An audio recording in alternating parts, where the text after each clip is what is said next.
Hi all, this is Cock. Moonwalk. Director Vinod AK. ആൾക്ക് പണി അറിയാം. പ്രൊഡ്യൂസേഴ്സ് ലിസ്റ്റൻ സ്റ്റീഫൻ, ജസ്നി അഹമ്മദ്.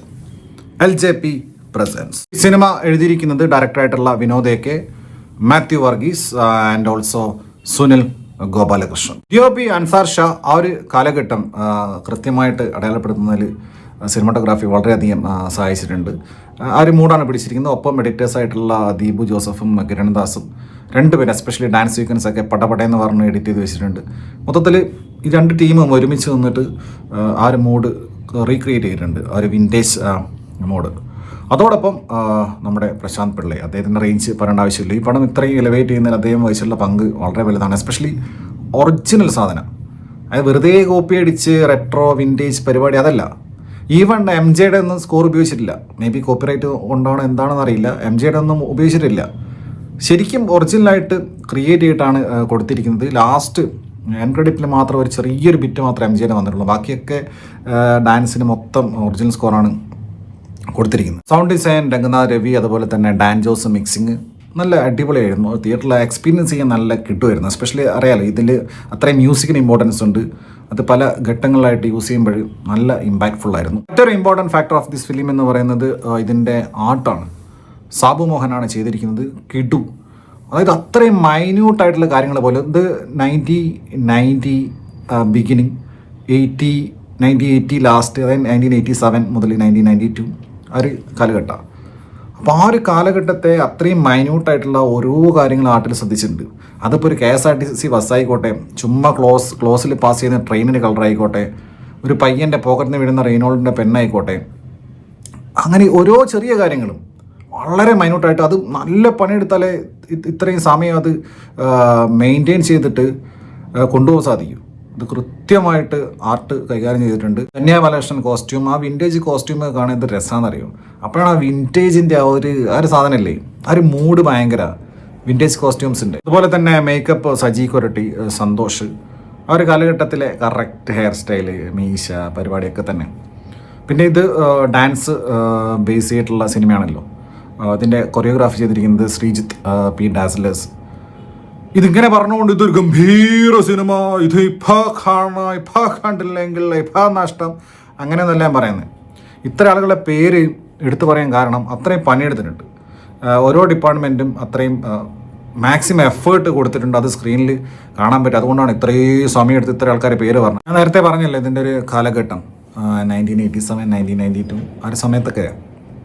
അപ്പോൾ ആ കാലഘട്ടത്തിലെ കുറേ കാര്യങ്ങളുടെ കൂടി ഒന്നാമതായിട്ട് ഇത് നമ്മളെ ഇൻട്രൊഡ്യൂസ് ചെയ്യുന്നത് തന്നെ എങ്ങനെയാണ്, ഒരു പഴയ TV-നകത്ത് ആയിട്ട് ടൈറ്റിൽ വരുന്നത്. അപ്പോൾ കൊടുക്കുന്ന മ്യൂസിക് LJPയുടെ പേരൊക്കെ എഴുതി കാണിക്കുന്നു, അവർ കാസറ്റ് ഇട്ട് കാണുന്നു, നമ്മുടെ ടേപ്പ് റെക്കോർഡർ.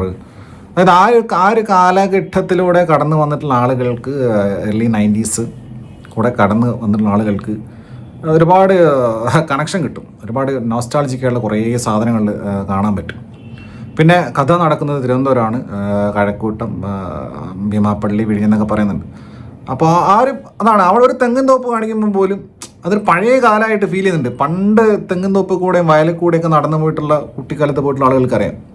ആ ഒരു തെങ്ങിൻ തോപ്പ് അതങ്ങനെ കാണാൻ സാധിക്കുന്നുണ്ട്. അതിൻ്റെ ഒരു സുഖമുണ്ട്. അതാണ്. പിന്നെ ഇതിൻ്റെ കഥ എന്ന് പറഞ്ഞാൽ ഒന്നുമില്ല, ഒരു കഥയില്ല. ഒരു കൂട്ടം ലോക്കൽ പിള്ളേർ, ട്രിവാൻഡ്രമുള്ള ഒരു കൂട്ടം ലോക്കൽ പിള്ളേർ ഡാൻസേഴ്സാണ് ആഗ്രഹിക്കുന്നത്, ഡാൻസേഴ്സ് ആവുന്നു, അത്രേ ഉള്ളൂ. പക്ഷേ ആ ഒരു വൺ ലൈനർ വെച്ചിട്ട് ഇത്രയും സീൻസ് വരെ സ്ക്രിപ്റ്റിൽ ഉണ്ടാക്കി. അതിനർത്ഥം ഗംഭീര സ്ക്രിപ്റ്റ് എന്നുള്ളതല്ല. സെക്കൻഡ് ഹാഫിലൊക്കെ എനിക്ക് റൈറ്റിംഗ് കുറച്ച് മോശമായി തോന്നിയിട്ടുണ്ട്, ഓവർ ഡ്രാമാറ്റിക്കായി തോന്നിയിട്ടുണ്ട്. പക്ഷേ ആ ഒരു പിള്ളേരെ ഫോക്കസ് ചെയ്തിട്ട് അവിടെ ഒരു ഏർജ് ഉണ്ടല്ലോ, അവർക്ക് ആ ഒരു സ്ട്രൈവിംഗ് ഉണ്ടല്ലോ, അവർക്ക് ഡാൻസേഴ്സ് ആവണം എന്നുള്ളത്. അതിലേക്കുള്ള ഓരോ സ്റ്റെപ്പിലും അവരനുഭവിക്കുന്ന സ്ട്രഗിൾസ്, അവരുടെ ഫാമിലീസ് കാണിക്കുന്നത്. അഭിനയിച്ച പിള്ളേരുടെ പേരെടുത്ത് പറയുകയാണെങ്കിൽ ഇനിയൊരു വീഡിയോ കൂടി ചെയ്യേണ്ട വരും. ഒരുപാട് പിള്ളേരുണ്ട്.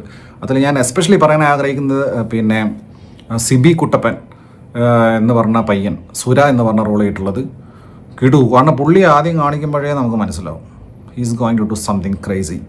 അത് പിന്നെ പടത്തിലുണ്ട്, പുള്ളി കിടുവായിട്ട് ചെയ്തിട്ടുണ്ട്. പിന്നെ സൂം ബോയ്സ് എന്ന് പറഞ്ഞ കുറച്ച് പിള്ളേരുണ്ട്. അങ്ങനെ കുറേ പേര്. പിന്നെ ഈ അടുത്ത് മുറ എന്ന് പറഞ്ഞ സിനിമ ഇറങ്ങിയിരുന്നു, അതിലും ഇതുപോലെ കുറേ പിള്ളേരായിരുന്നു. മുറയിൽ അടിയോട് അടിയാണെങ്കിൽ ഇതിൽ ഡാൻസോട് ഡാൻസ്. ഈ ഒരു സിനിമ കണ്ടന്റ് വൈസ് വളരെ നോവൽറ്റി ഉള്ള, അങ്ങനെ ഭയങ്കര പുതുമയുള്ള സംഭവമൊന്നുമല്ല. ഇങ്ങനത്തെ പിള്ളേർ അവരിങ്ങനെ ഒരു ലക്ഷ്യം വെച്ച് മുന്നോട്ട് പോകുന്നു, ജയിക്കുന്നൊക്കെ കുറേ സിനിമകൾ വന്നിട്ടുള്ള. പക്ഷെ അത് ഇങ്ങനെ കണ്ടിരിക്കാൻ പ്രേരിപ്പിച്ചത് ഈ പിള്ളേരുടെ നാച്ചുറലായിട്ടുള്ള ആക്ടിങ്, അവരുടെ ഡയലോഗ് ഡെലിവറി, അവർ പരസ്പരം അവർ തമ്മിലുള്ള കെമിസ്ട്രി. ഇതിലാകെ മറ്റേ ഷഫാ ഷെരീഫും മറ്റേ റാവുത്തുള്ള പുള്ളിയില്ലേ, അതുപോലെ തന്നെ ശ്രീകാന്ത് മുരളി മാത്രമേ പരിചയമുള്ള ആളുകളുള്ളൂ, ബാക്കിയൊക്കെ പുതുമുഖങ്ങളാണ്. പേഴ്സണലി എനിക്ക് ഇതിൽ ഉറപ്പിക്കലായിട്ട് തോന്നിയിട്ടുള്ള 3 കഥാപാത്രങ്ങളും 3 സ്ത്രീകളാണ്. 3 സ്ത്രീകൾ. ഒന്നാമത്തെ ആൾ ഭൂലോക വെറുപ്പിക്കൽ സ്ഥിരമായിട്ട് പ്രേമൽ ഉൾപ്പെടെ സകല സിനിമകളിലും ഭൂലോക വെറുപ്പിക്കലായിട്ടുള്ള മീനാക്ഷി അരോചകം. പിന്നെ സീന റഷീദ് എന്ന് പറഞ്ഞ ക്യാരക്ടർ ചെയ്തിട്ടുള്ള ഒരു പെൺകുട്ടി വെറുപ്പിക്കലല്ല എനിക്ക് ക്യാരക്ടർ. വേദനയുണ്ടോ ഡോക്ടറെ കണ്ടോ, പിന്നെ കുറച്ച് വേദനയുണ്ടോ ഡോക്ടറെ കണ്ടോ, പിന്നെ ഇടയ്ക്കിടയ്ക്ക് സീന റഷീദിന് ഫോൺ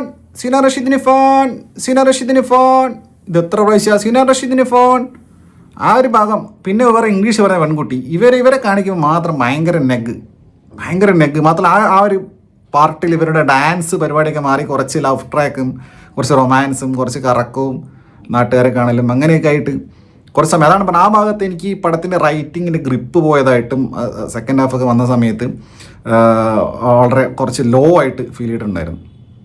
പക്ഷേ ക്ലൈമാക്സ് ഈ സിനിമ ഡിസേർവ് ചെയ്യുന്ന ക്ലൈമാക്സ് തന്നെയാണ്. പുതുമുഖങ്ങളെ മാത്രം വെച്ചിട്ടുള്ള നല്ലൊരു അറ്റംപ്റ്റ്. ഇതിലെ സ്റ്റാച്യൂറി ആണെങ്കിൽ പോലും പറയുന്നത് ശ്രീകാന്ത് മുരളിയാണ്. പുള്ളിയുടെ ശബ്ദം മാത്രമേ പരിചയമുള്ളൂ, അതുകൊണ്ടായിരിക്കും പുള്ളി കൊണ്ട് പറയിപ്പിച്ച്. അപ്പോൾ നല്ലൊരു അറ്റംപ്റ്റാണ്. അത് മാക്സിമം അവർ ട്രൈ ചെയ്തിട്ടുണ്ട്, എസ്പെഷ്യലി പൊളപ്പൻ പിള്ളേർ.